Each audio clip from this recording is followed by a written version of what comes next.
किन आदतों से होंगे रूबरू आदि पुरुष। आदि पुरुष दो शब्दों से आदि और पुरुष से मिलकर बना है। आदि पुरुष मूल पुरुष को कहा जाता है।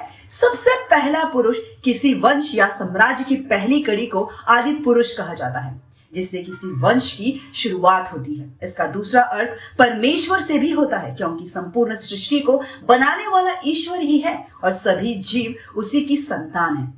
क्योंकि श्री राम भगवान विष्णु जी के अवतार थे, प्रभु श्री राम ने वन में बहुत सी सादगी भरी तपस्वी का जीवन जिया।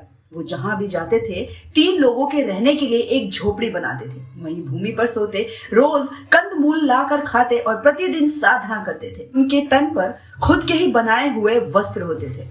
धनुष और बाण से वे जंगल में राक्षसों और हिंसक पशुओं से भी रक्षा करते थे खुद की। इस दौरान उन्होंने देश के सभी संतों के आश्रमों को बर्बर लोगों के आतंक से बचाया।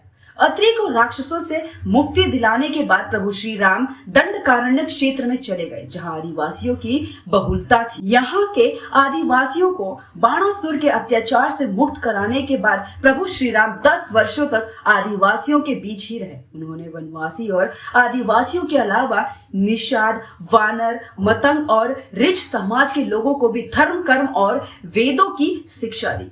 वन में रहकर उन्होंने वनवासी और आदिवासियों को धनुष एवं बाण बनाना सिखाया, तन पर कपड़े पहनना सिखाया, गुफाओं का उपयोग रहने के लिए कैसे करें ये बताना और धर्म के मार्ग पर चलकर अपनी रीति रिवाज कैसे संपन्न करें ये भी बताया। उन्होंने आदिवासियों के बीच परिवार की धारणा का भी विकास किया और एक दूसरे का सम्मान करना भी सिखाया।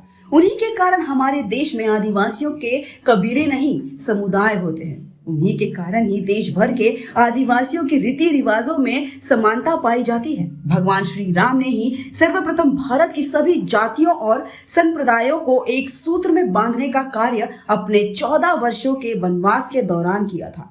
एक भारत का निर्माण कर उन्होंने सभी भारतीयों के साथ मिलकर अखंड भारत की स्थापना की थी।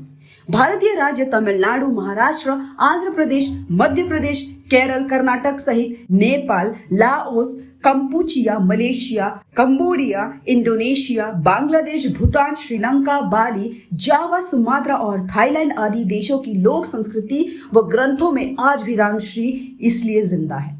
इसलिए राम आदि पुरुष कहलाते हैं। उनकी इन्हीं आदतों से युवा वर्ग को परिचित कराने को फिल्म आदि पुरुष आ रही है। आपको फिल्म का कितना इंतजार है हमें कमेंट्स में जरूर बताइए। हम फिर मिलेंगे एक नई वीडियो के साथ, तब तक खुश रहे और सेफ रहे।